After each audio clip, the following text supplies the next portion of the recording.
आळंदी येथील एका वारकरी शिक्षण संस्थेत शिक्षण घेणाऱ्या दोन अल्पवयीन वारकरी साधक विद्यार्थ्यांवर सोबत राहणाऱ्या एका 28 वर्षीय भामट्याने अनैसर्गिक लैंगिक अत्याचार केल्याची धक्कादायक घटना समोर आली आहे।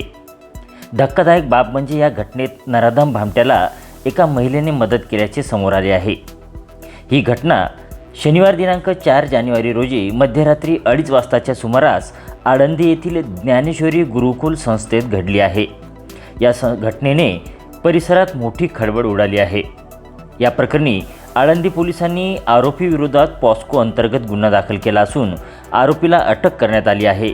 महेश नामदेव मिसाळ वय 28 वर्ष, राहणार खोखरमोहा, तालुका शिरर कासार, जिल्हा बीड असं अटक करण्यात आलेल्या आरोपीचे नाव आहे। दरम्यान साथीदार महिला आरोपी यावरील आरोपाचा तपास सुरू असून तिला अद्याप अटक करण्यात आली नसल्याची माहिती मिळत आहे।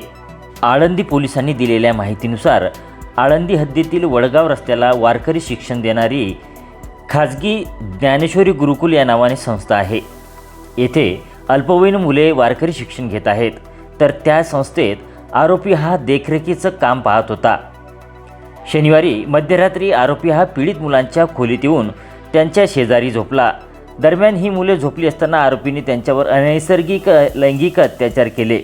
याबाबत सदर महिलेला समजल्यावर तिने प्रकार झाकण्याचा प्रयत्न केला, मात्र पीडित मुलांनी घडलेला प्रकार आपल्या आईला सांगितल्यावर सदर प्रकार उघडकीस आला असून मुलाच्या आईने घटनेची तक्रार दिल्यावर आरोपीला अटक करण्यात आली आहे। या प्रकरणी वरिष्ठ पोलीस निरीक्षक भीमा नरके यांच्या मार्गदर्शनाखाली पुढील तपास केला जात आहे।